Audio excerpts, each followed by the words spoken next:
Shalom saudara, dalam edisi Voice of Pentecost kali ini, kita akan membahas mengenai kekuatan bukan ketakutan. Dalam penelitian Northwestern Medicine mengidentifikasi bahwa amigdala merupakan bagian otak yang sangat berperan dalam proses ketakutan. Saat seseorang dihadapkan rasa takut, amigdala akan membangunkan sistem saraf di otak kita untuk memberi respon fight or flight. Respon inilah yang membuat kita waspada terhadap ancaman, di mana kita akan bersiap melawan bahaya yang membuat ketakutan atau melarikan diri dari ancaman tersebut. Dengan kata lain, paparan ketakutan sangat penting untuk mengembangkan daya tahan kita yang memungkinkan kita mampu mengatasi situasi yang tidak terduga. Pandemi COVID-19 adalah situasi yang penuh dengan ketidakpastian, sehingga tidak heran jika kita akan menemukan kesulitan melewati masa-masa ini. Tapi ingat, segala sesuatu yang terjadi di dunia ini pasti atas seizin Tuhan. Tuhan mempunyai rencana bagi setiap orang yang berserah kepadanya, dan Ia tidak akan membiarkan umatnya binasa. Ia menguji setiap umatnya dengan peristiwa untuk membangun dan membentuk kerohanian setiap kita. Sebagai orang percaya, seharusnya kita mampu mengendalikan rasa takut, bukan malah dikuasai oleh ketakutan. Pertanyaannya sekarang, bagaimana setiap orang percaya dapat menang dari ketakutan dan menjadikannya kekuatan? Yang pertama, alihkan pandangan dari masalah kepada Tuhan. Matius 8 ayat 25-26 berkata, "Maka datanglah murid-muridnya membangunkan dia, katanya, 'Tuhan, tolonglah, kita binasa.' Ia berkata kepada mereka, 'Mengapa kamu takut, kamu yang kurang percaya?' Lalu bangunlah Yesus menghardik angin dan danau itu. Maka danau itu menjadi teduh sekali. Kebanyakan dari mereka yang berada di dalam perahu ini adalah nelayan dan sudah terbiasa dengan situasi ombak maupun badai yang bisa datang kapanpun. Namun, angin ribut kala itu pasti sangatlah ekstrim, sehingga mereka menjadi sangat ketakutan dan berpikir bahwa mereka akan binasa. Hebatnya, Yesus dapat tidur di tengah-tengah angin ribut yang mengerikan seperti itu. Inilah yang seharusnya terjadi pada kita yang telah menjadi murid Yesus. Meskipun persoalan besar datang menderu, kita bisa tetap tenang dan tidak menjadi panik. Perlu diingat bahwa bukan apa yang masalah bisa perbuat terhadap kita, tapi apa yang Tuhan bisa lakukan atas kita. Tuhan Yesus juga mengalami rasa takut ketika ia berdoa di Taman Getsemani. Namun di dalam ketakutannya, ia tetap memandang kepada Bapa. Demikian juga seharusnya kita. Jika kita melihat ada seseorang yang sepertinya tidak takut apa-apa, mungkin orang itu bukannya tidak takut, tetapi dia sudah berhasil mengalahkan rasa takutnya. Yang kedua, tetap dalam hadirat Tuhan. Dalam Markus 6 ayat 49 sampai dengan 50 menceritakan, suatu malam para murid diguncang rasa takut setelah Yesus mengadakan mukjizat dengan memberi makan kepada lebih dari 5.000 orang. Tuhan meminta para murid berangkat terlebih dahulu ke Betsaida supaya dia dapat berdoa sendirian. Sepanjang malam itu, ketika para murid sedang bersusah payah mendayung melawan angin sakal, tiba-tiba mereka melihat Yesus berjalan di atas air. Para murid menjadi sangat ketakutan dan bahkan mengira Yesus adalah hantu. Saat Yesus mendekat kepada perahu dan murid-muridnya mendengar suaranya, "Tenanglah, aku ini, jangan takut." Maka badai reda dan ketakutan pun diusir. Setelah Yesus naik ke perahu, angin kencang tiba-tiba berhenti dan mereka dapat melanjutkan perjalanan hingga tiba di pantai dengan selamat. Ketika Tuhan hadir dalam hidup setiap orang percaya, maka semua badai hidup yang membuat ketakutan akan diubah menjadi damai sejahtera dan kekuatan. Rasul Paulus menasehati dalam 2 Timotius 1 ayat 7, sebab Allah memberikan kepada kita bukan roh ketakutan, melainkan roh yang membangkitkan kekuatan, kasih, dan ketertiban. Dari ayat ini, kita belajar bahwa Roh Kudus memberikan kita damai sejahtera dan mengusir roh ketakutan di dalam setiap orang percaya yang tetap tinggal di dalam hadirat Tuhan. Yang ketiga, melangkah maju bersama Tuhan. Pemazmur menulis, Tuhan menetapkan langkah-langkah orang yang hidupnya berkenan kepadanya. Mazmur tersebut selanjutnya memberikan gambaran indah tentang pemeliharaan Allah yang setia atas siapapun yang mau berjalan bersamanya. Taurat Allahnya ada di dalam hatinya, langkah-langkahnya tidak goyah. Melangkah maju bersama Tuhan menunjukkan bahwa tanpa Tuhan seseorang tidak dapat berbuat apa-apa. Melangkah maju bersama Tuhan mempunyai implikasi bahwa Tuhan terlibat dalam semua aspek kehidupan. Ia yang memegang kendali penuh atas kehidupan kita. Bila kita selalu melibatkan Tuhan dalam keseharian kita, maka kita akan semakin kuat dan apa saja yang kita kerjakan pasti berhasil. Kesadaran akan penyertaan Tuhan akan memberikan rasa aman dan damai sejahtera yang akan menghilangkan segala ketakutan. Sebagai manusia, wajar bila kita mengalami ketakutan, tapi jangan sampai kita dikuasai oleh ketakutan tersebut, sebab kita bisa mengubah ketakutan menjadi kekuatan, yaitu dengan cara fokus kepada Tuhan, bukan kepada masalah, sehingga kita bisa tetap tinggal di dalam hadirat Tuhan dan mampu melangkah maju, karena Tuhan ada beserta kita. Saudara, untuk penjelasan lebih lengkapnya dari tim teologi kami, jangan lupa buka link yang ada di atas atau scan QR Code yang tersedia. Salam integritas, Tuhan Yesus memberkati.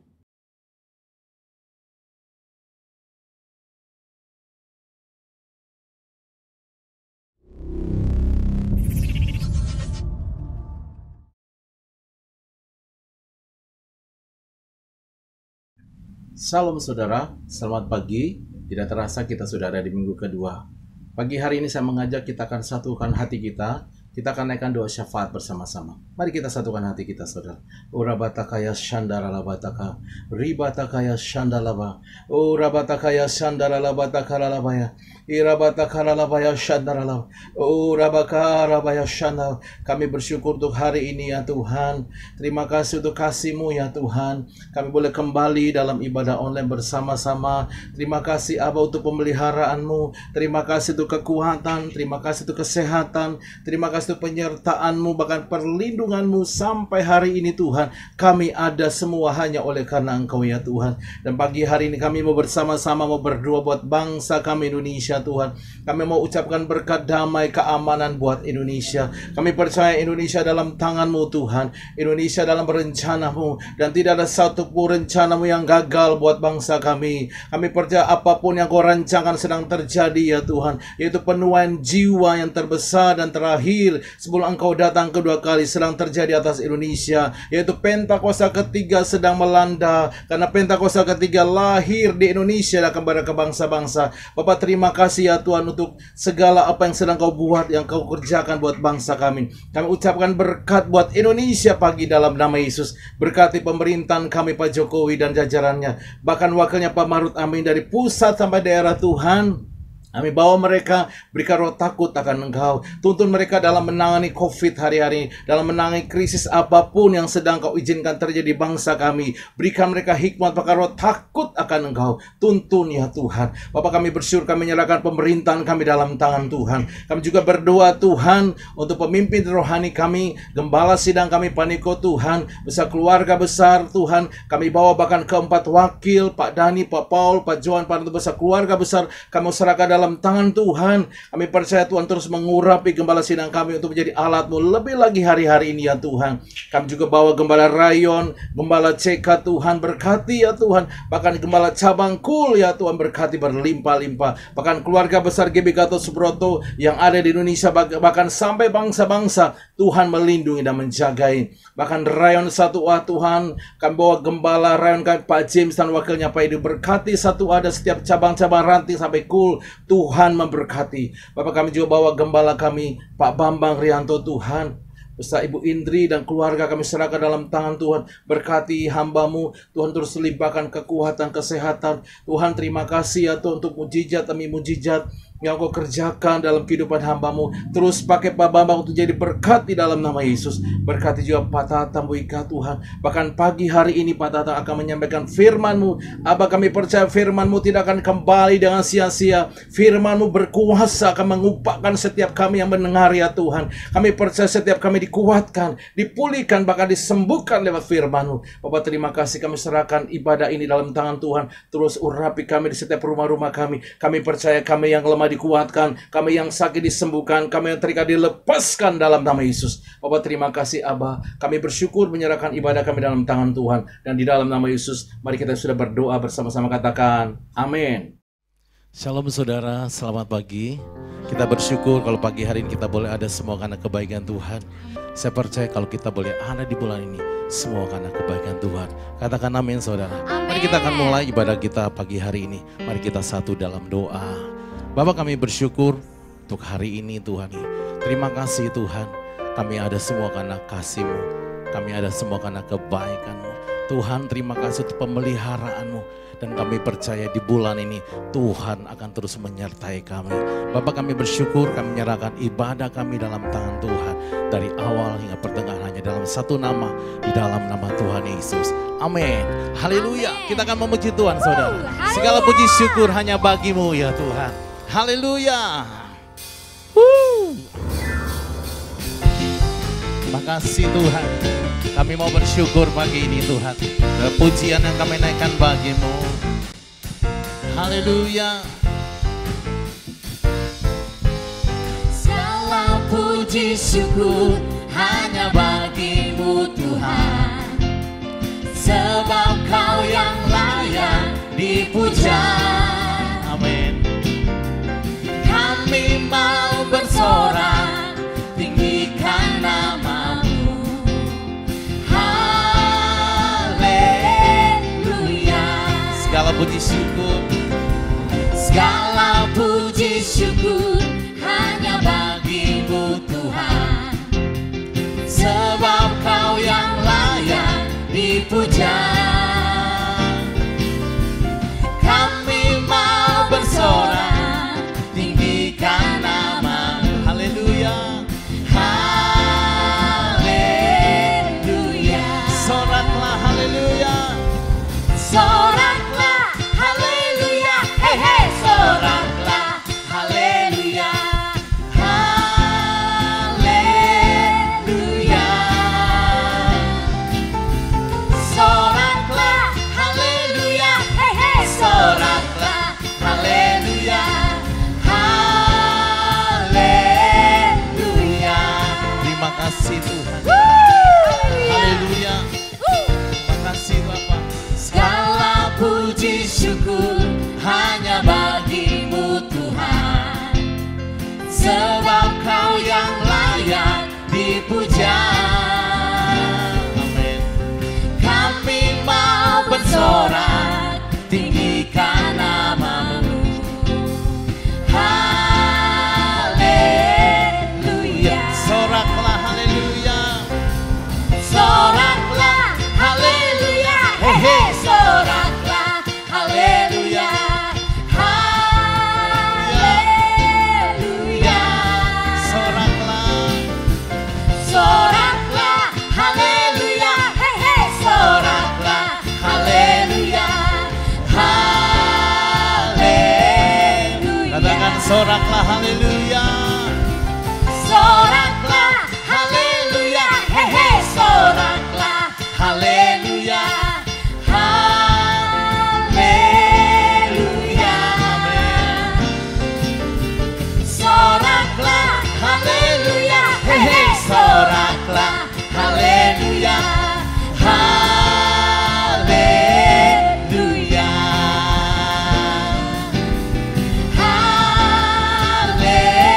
Haleluya. Haleluya. Haleluya. Haleluya. Sorakan haleluya. Haleluya. Apapun keadaan kita saudara tetap percaya janjinya ya dan amin. Hatiku percaya. Haleluya. Terima kasih Tuhan. Terima kasih Engkaulah kekuatan kami. Engkaulah gunung batu keselamatan buat setiap kami. Haleluya. Tuhanlah kekuatan dan mazmurku.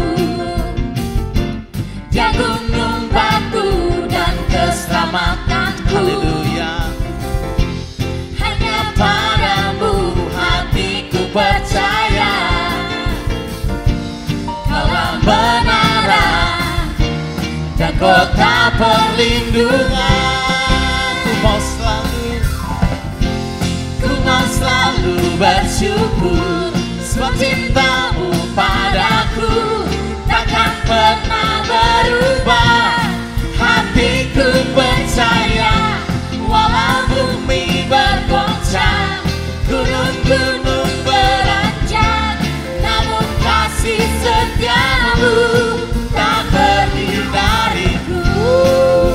Haleluya. Kami tetap percaya Tuhan. Haleluya.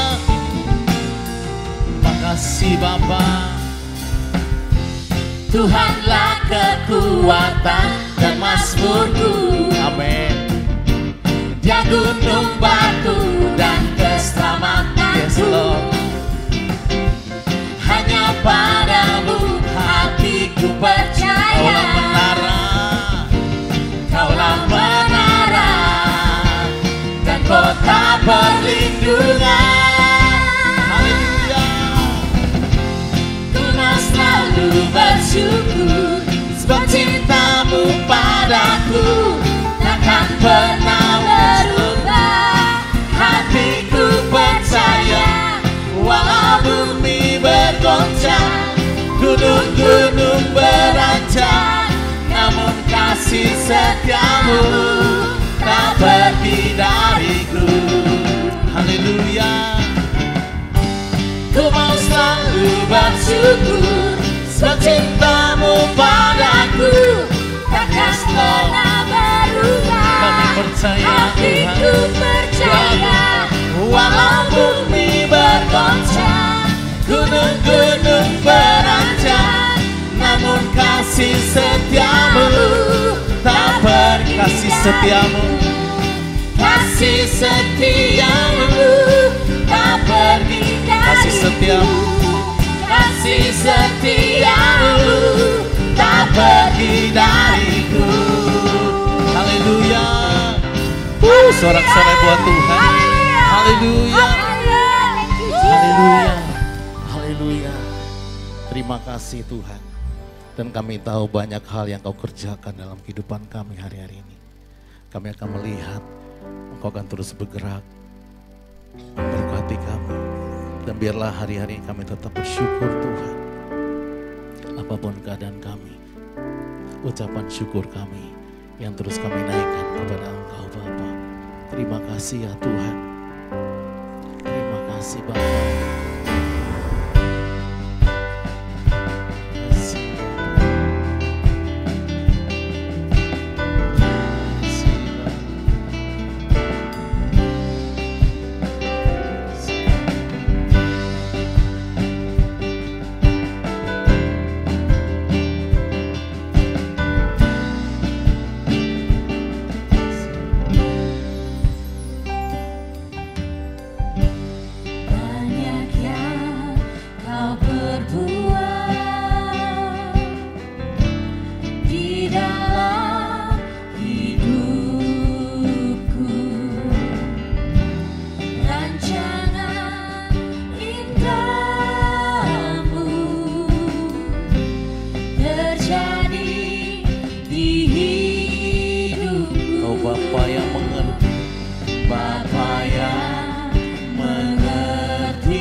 Buat kasih setiamu di dalam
kasih setiamu di dalam hidupku, ku bersyukur.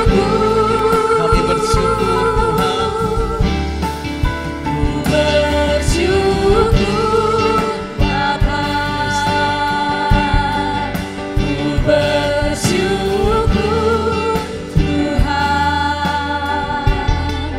buat kasih setiamu di dalam Buat kasih setiamu, buat kasih setiamu di sekali lagi buat kasih setiamu, buat kasih setiamu di dalam hidupku, ku bersyukur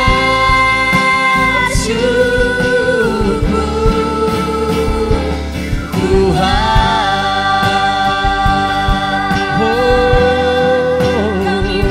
kami bersyukur buat kasih setiamu Bapa, buat segala kebaikan-Mu Tuhan, sebab Engkau tak pernah meninggalkan. Kami bersyukur Bapa, kami bersyukur. Haleluya, haleluya. Terima kasih Tuhan. Kami bersyukur Bapa, kami bersyukur. Terima kasih, terima kasih Bapa, buat kasih setiamu di dalam hidup kami. Terima kasih Tuhan, terima kasih Bapa.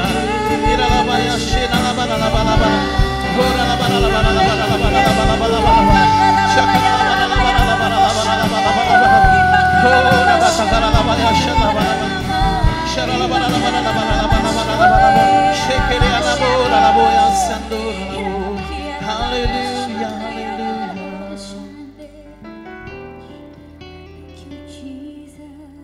Bapa, Engkau setia, dan kami tahu Engkau akan terus memelihara kami gereja.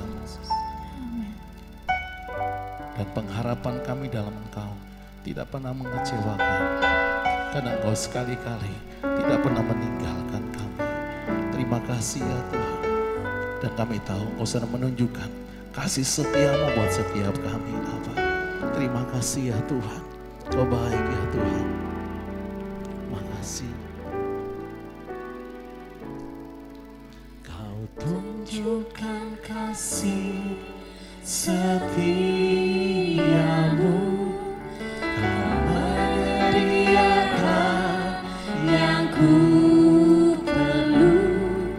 Kau setia, Kau mulia, dulu, sekarang, dan selamanya. Kau tunjukkan kasih setiamu, Kau menyediakan yang ku perlu. Kau setia, Kau mulia, Bapa, Kau setia. Mari sama-sama saudari awal.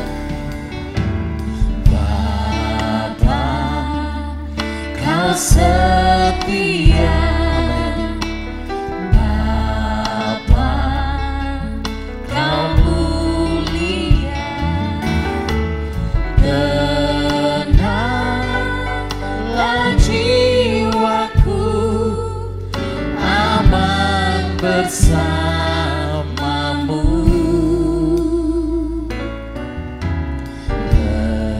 Lebih dari harta, Kaulah segalanya. Tenanglah jiwaku dalam hadirat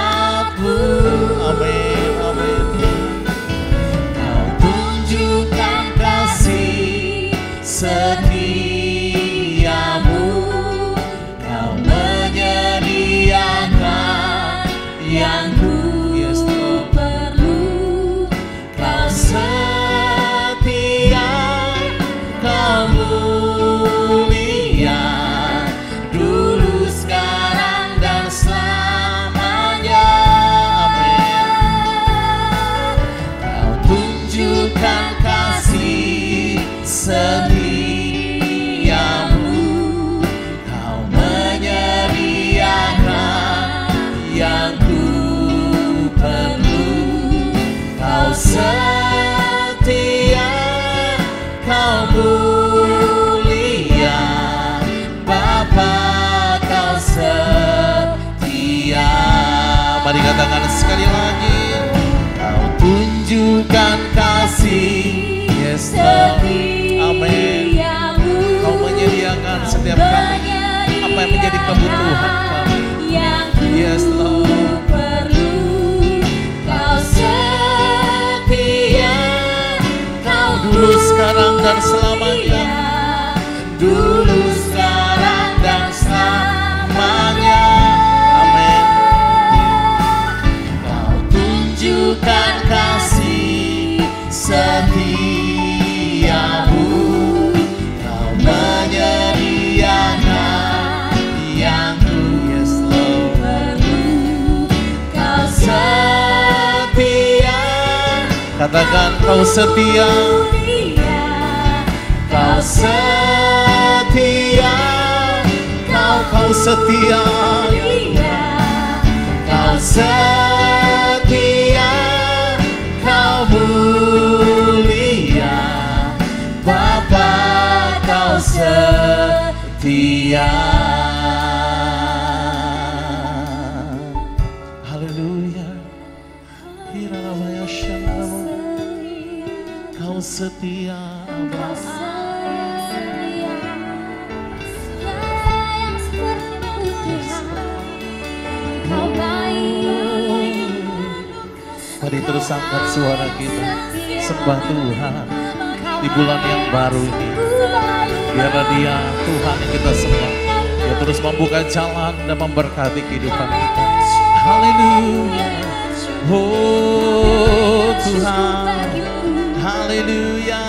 Oh Yesus Tuhan. Haleluya. Glory bagimu Tuhan. Haleluya. Terima kasih Bapa. Shalom Bapak Ibu Saudara yang dikasih Tuhan. Puji Tuhan, pada hari ini saya berkesempatan untuk sharing firman Tuhan bersama dengan saudara. Dan judul daripada sharing firman Tuhan pada hari ini adalah kebiasaan. Atau sering juga disebut dengan kata rutin atau rutinitas. Nah, manusia tidak lahir dengan kebiasaan, tapi kitalah yang menciptakan kebiasaan. Bahkan bukan saja sekedar menciptakan kebiasaan, tapi kita juga kemudian dibentuk oleh kebiasaan-kebiasaan kita. Oleh karena itu, sadarkah bahwa seperti apa kita saat ini, seperti apa kita hari ini, itu adalah hasil dari kebiasaan-kebiasaan apa yang kita kerjakan selama ini. Nah, 2 minggu yang lalu, dalam ibadah kul online di gereja ini, salah satu guru sekolah minggu bercerita bahwa ada sebuah pemandangan yang menarik perhatiannya ketika dia sedang berkomunikasi dengan orang tua dari salah satu murid sekolah minggunya. Yang menarik perhatiannya ialah sebuah papan tulis dengan jadwal kegiatan yang disepakati untuk dilakukan pada jam tertentu, hari tertentu, serta di situ juga dicantumkan sanksinya, konsekuensinya kalau hal itu dilanggar. Nah, waktu saya mendengar itu, saya cukup tersentak karena rasanya sudah tidak banyak hal seperti ini diberlakukan dalam sebuah rumah tangga atau dalam sebuah keluarga. Kebiasaan adalah sesuatu yang begitu kecil kelihatannya, tetapi sesungguhnya memiliki potensi atau pengaruh yang begitu besar. Kebiasaan baik ataupun buruk, ini tidak akan langsung terasa konsekuensinya. Contohnya, kalau kita sikat gigi, itu tidak langsung gigi kita akan menjadi bersinar. Bahkan kalau kita tidak sikat gigi, itu juga tidak akan langsung ketahuan. Nah, tetapi kalau kita terus-menerus tidak sikat gigi, maka suatu hari kita akan menerima konsekuensinya. Mungkin gigi kita akan berlubang, gigi kita akan mengalami sakit gigi, bahkan gigi kita menjadi kuning dan rusak. Nah, itulah yang disebut kebiasaan atau habit yang tanpa kita sadari tapi kita lakukan hari demi hari. 1 tahun lebih masa pandemi yang saudara dan saya hidupi, itu membuat kebiasaan-kebiasaan baru dalam kehidupan setiap kita. Oleh karena itu, dalam kesempatan ini kita bisa melihat apakah kebiasaan-kebiasaan kita selama ini benar atau salah, berguna atau tidak, baik atau buruk. Dalam contohnya, sebelum pandemi, saya jarang sekali makan di rumah. Tapi sejak pandemi, kita hampir selalu makan di rumah. Artinya, makanan-makanan yang kita makan di kantor, itu adalah makanan-makanan yang kita bawa dari rumah, yang kita masak dari rumah. Dan lewat kebiasaan itu, saya merasakan bahwa kualitas makanan atau sayuran ataupun dagingnya itu adalah lebih baik daripada apa yang biasa kita makan di luar. Belum lagi dalam hal keuangan, rasanya terjadi penghematan yang cukup signifikan. Dan artinya kita juga punya banyak waktu di rumah karena kita mempersiapkan makanan itu dari rumah. Nah, oleh karena itu, saya mau katakan kalau saudara berhasil mengubah kebiasaanmu, maka saudara akan bisa mengubah hidupmu. Sekali lagi saya mau katakan, kalau saudara berhasil mengubah kebiasaanmu, maka saudara akan bisa mengubah hidupmu.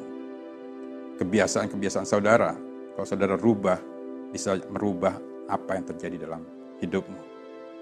Kebiasaan saudara dalam memakai uang, kebiasaan saudara dalam mengelola uang, kebiasaan saudara dalam belanja, kebiasaan saudara dalam makan, kebiasaan saudara dalam menentukan jam makan, sampai jenis makanan apa yang saudara mau makan. Nah, dari hal makan saja kita bisa mengubah kesehatan kita akan seperti apa. Bentuk tubuh kita seperti apa. Nah, masih banyak hal-hal lain yang bisa dirubah dengan kita merubah kebiasaan-kebiasaan kita.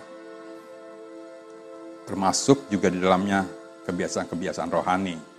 Seperti waktu kita membaca firman Tuhan, waktu kita berdoa, waktu kita berpuasa, waktu kita mengampuni, memberi, atau tinggal dalam persekutuan. Kebiasaan-kebiasaan saudara dalam menangani perasaan atau emosi saudara. Waktu saudara kecewa, waktu saudara marah, waktu saudara tertekan, itu adalah timbul dan menghasilkan suatu kebiasaan-kebiasaan yang tanpa kita sadari. Nah, tahun 2021 adalah tahun integritas. Amin, saudaraku. Tahun di mana kita bisa introspeksi dan berkesempatan untuk membangun hidup yang berintegritas.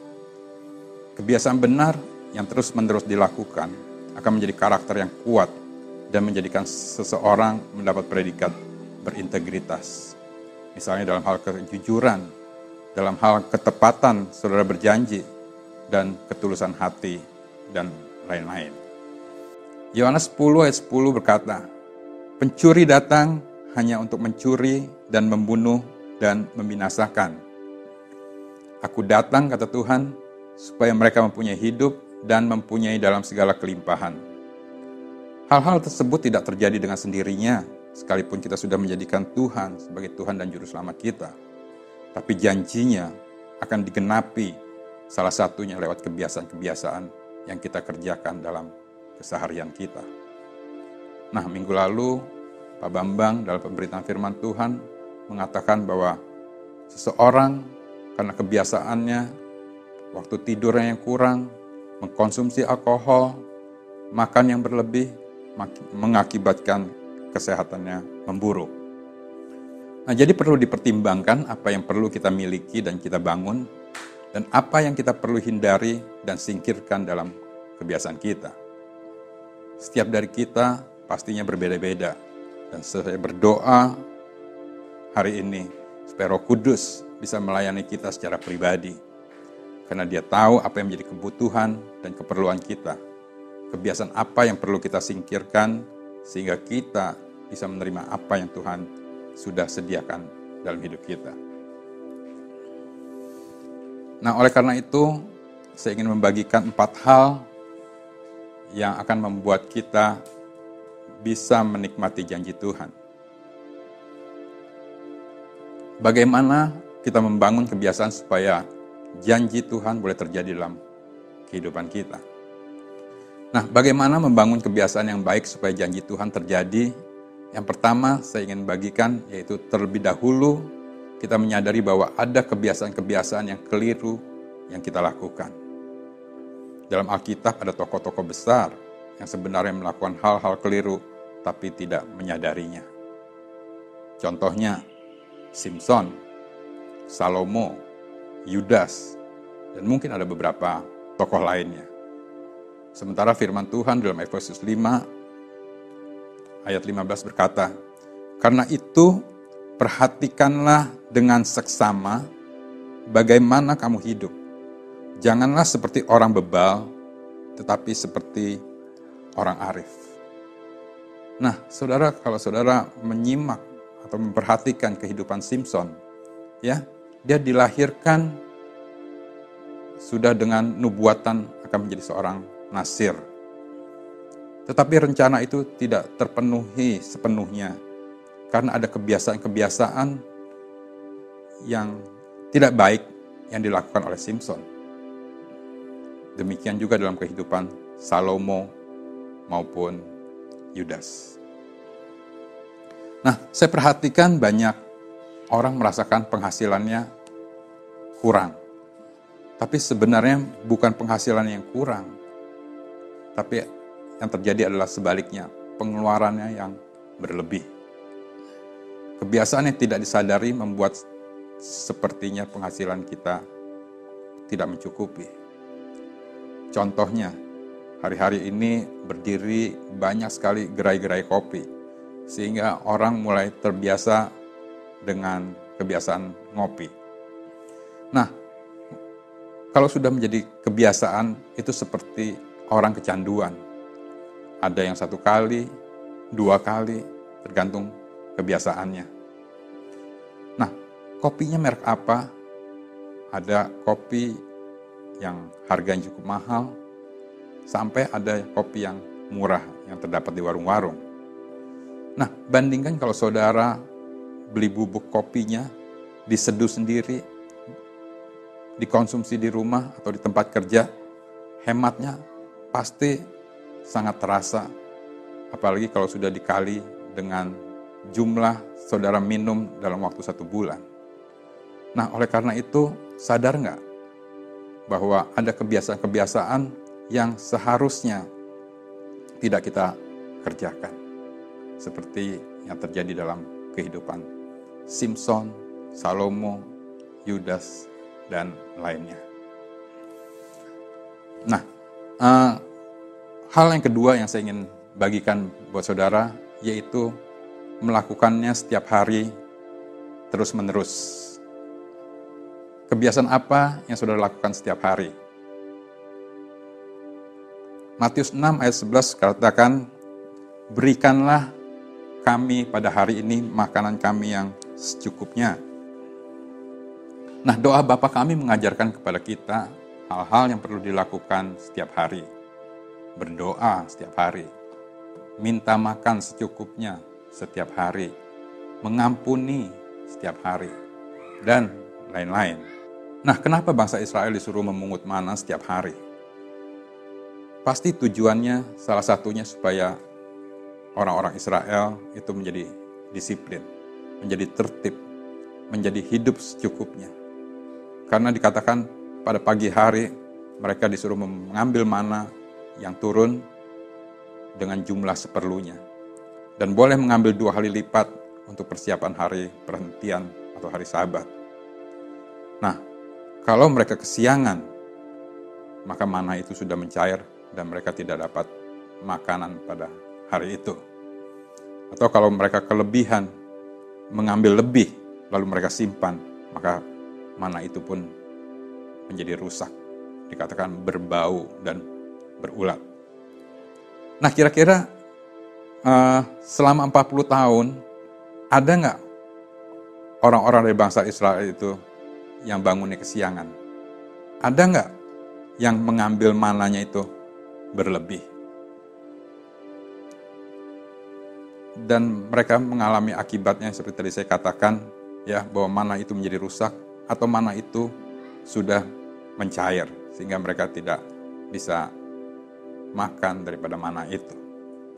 Nah, oleh karena itu dibutuhkan ketaatan, dibutuhkan hal-hal yang perlu dilakukan setiap hari untuk membangun kebiasaan-kebiasaan yang baik, kebiasaan-kebiasaan yang positif. Nah, dalam hal berbohong, menurut saudara, kira-kira berbohong itu kebiasaan atau pekerjaan iblis? Ya, berbohong dari hal-hal yang kecil, berbohong dari hal pengulangan-pengulangan itu akan membuat suatu kebiasaan dalam kehidupan seseorang.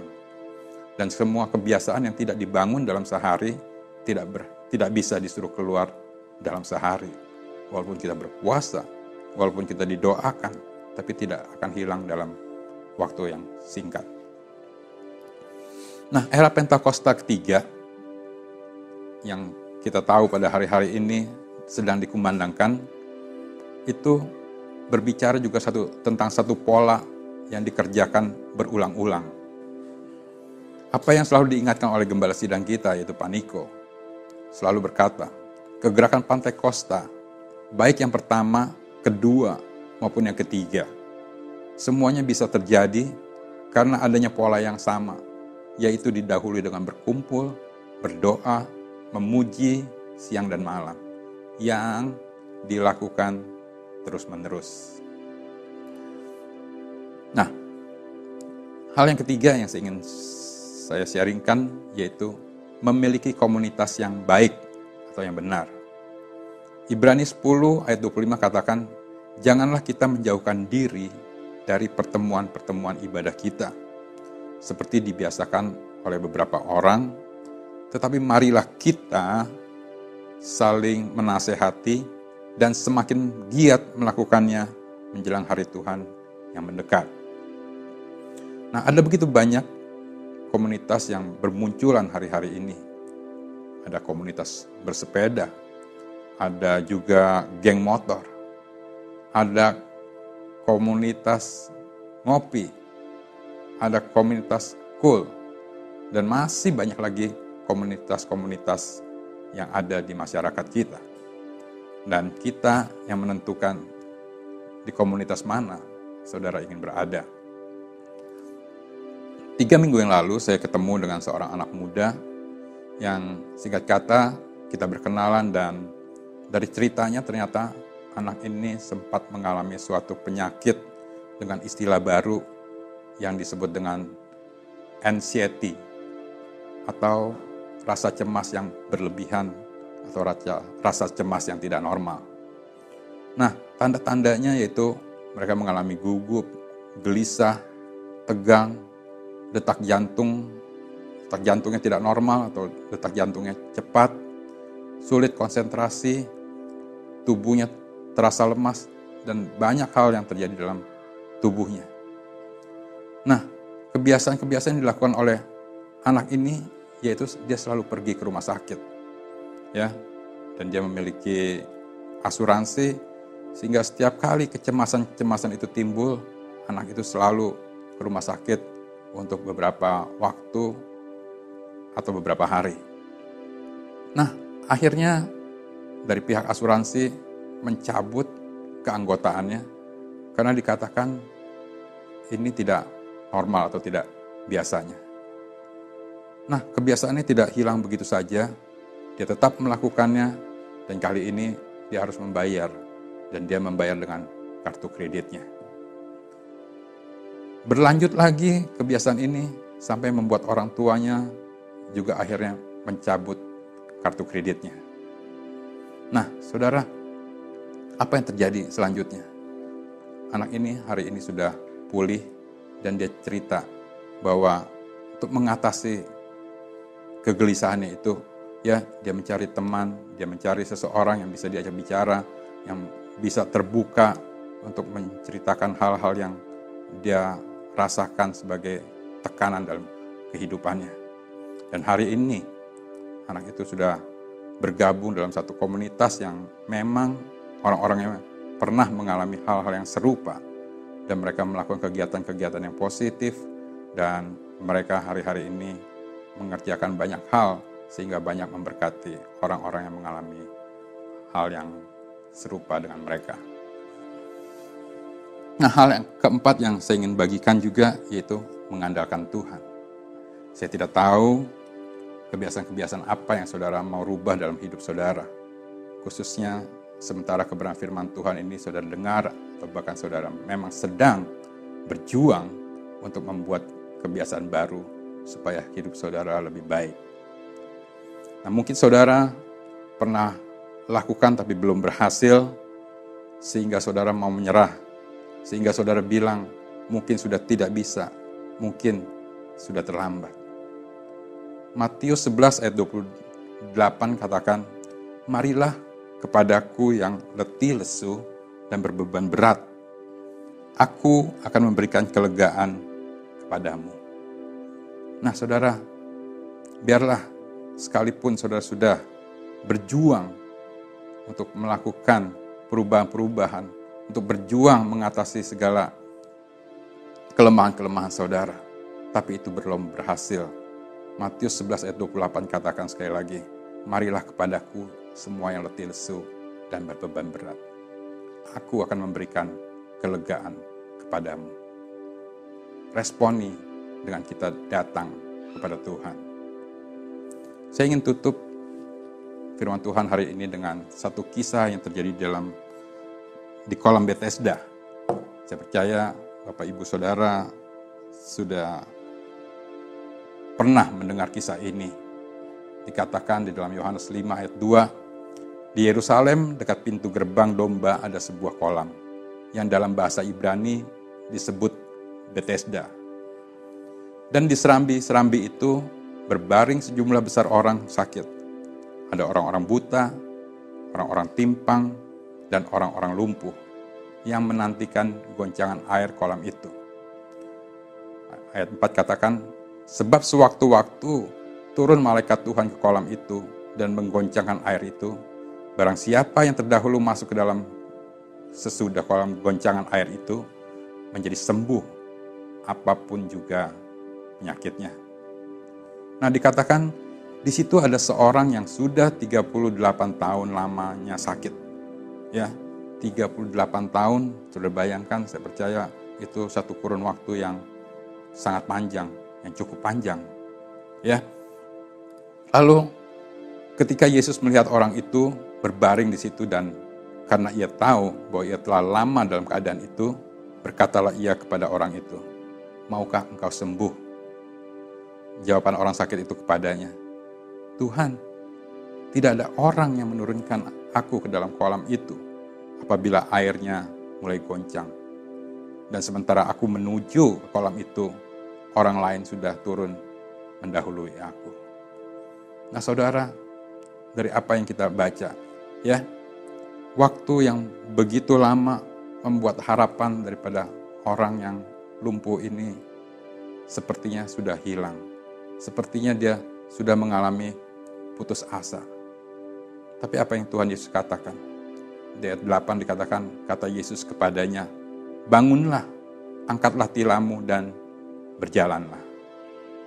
Dan pada saat itu juga sembuhlah orang itu, lalu ia mengangkat tilamnya dan berjalan. Nah, dari kisah di atas, saudara, saya melihat bahwa kepedulian Tuhan juga kepada orang-orang yang sepertinya sudah putus asa atau tidak berpengharapan lagi. Buktinya waktu Tuhan tanya, maukah engkau sembuh? Seharusnya jawabannya mau atau tidak. Tetapi dengan berbagai alasan orang itu menceritakan keterbatasannya yang tidak memungkinkan dia menjadi sembuh. Tetapi karena kasih-Nya, karena anugerah-Nya, maka Tuhan Yesus tetap mau memulihkan dan menyembuhkan orang yang sudah putus asa itu. Nah, hari ini kebiasaan apa yang membuat saudara terpuruk atau terikat? Sementara saudara sudah berusaha untuk keluar dari kebiasaan itu, tapi tidak berhasil. Maka saat ini saya berdoa, saya percaya Tuhan Yesus hadir di tengah tempat saudara berada. Pertanyaan yang sama juga berlaku bagi saudara dan saya. maukah engkau sembuh? Tidak perlu ada alasan-alasan yang perlu kita sampaikan, karena Dia adalah Allah yang Maha Tahu. Responi kehadirannya dan katakan, Tuhan, saya mau disembuhkan. Percaya dan bertindaklah sesuai dengan kebenaran firman Tuhan. Mari kita mau berdoa dan kita akhiri firman Tuhan hari ini. Bapa yang baik, sungguh Engkau begitu peduli akan setiap kami. Kami naikkan syukur kami Tuhan, karena Engkau yang menyertai hari-hari kami, Engkau yang membuat mata hati kami terbuka untuk melihat hal-hal apa yang menjadi bagian kami untuk kami perbaiki. Oleh karena itu, saat ini Bapa, kami datang di hadapan-Mu, kami mau terbuka di hadapan-Mu, kami mau akui segala kesalahan-kesalahan kami, kekeliruan-kekeliruan kami, dan biarlah Roh Kudus-Mu yang menolong, membantu kami, untuk kami memulai dengan suatu kebiasaan-kebiasaan baru, kebiasaan-kebiasaan yang membawa kehidupan yang lebih baik, kebiasaan-kebiasaan untuk kami boleh menggapai semua janji-janji-Mu Tuhan Yesus. Terima kasih Aba, terima kasih Roh Kudus, biarlah kami boleh hidup berkemenangan, biarlah kami boleh memuliakan nama-Mu Tuhan lewat kehidupan setiap kami, dan di dalam nama Tuhan Yesus Kristus kami naikkan syukur kami, haleluya, amin. Dan sekarang pulanglah dengan membawa damai sejahtera Allah Bapa, kasih Tuhan Yesus, dan kuat kuasa Roh Kudus. Semua itu menyertai kami mulai saat ini sampai Maranatha. Dan semua yang punya pengharapan ini bersama-sama katakan, amin. Tuhan berkati berlimpah-limpah. Apa yang dimaksud dengan Pentakosta ketiga? 1. Pentakosta ketiga adalah pencurahan Roh Kudus yang dahsyat di zaman ini, melebihi yang terjadi di Azusa Street. 2. Pentakosta ketiga akan mengakibatkan penuaian jiwa yang terbesar dan yang terakhir sebelum Tuhan Yesus datang kembali. 3. Pentakosta ketiga akan membangkitkan generasi Yeremia, yaitu anak-anak muda yang dipenuhi Roh Kudus, cinta mati-matian kepada Tuhan Yesus, tidak kompromi terhadap dosa, dan akan bergerak untuk memenangkan jiwa. 4. Pentakosta ketiga lahir di Indonesia dan bergerak ke bangsa-bangsa. Gerakan ini dari timur ke barat dan akan kembali ke Yerusalem. 5. Pentakosta ketiga akan memberikan kuasa untuk menyelesaikan amanat agung Tuhan Yesus. Dan setelah itu Tuhan Yesus datang kembali.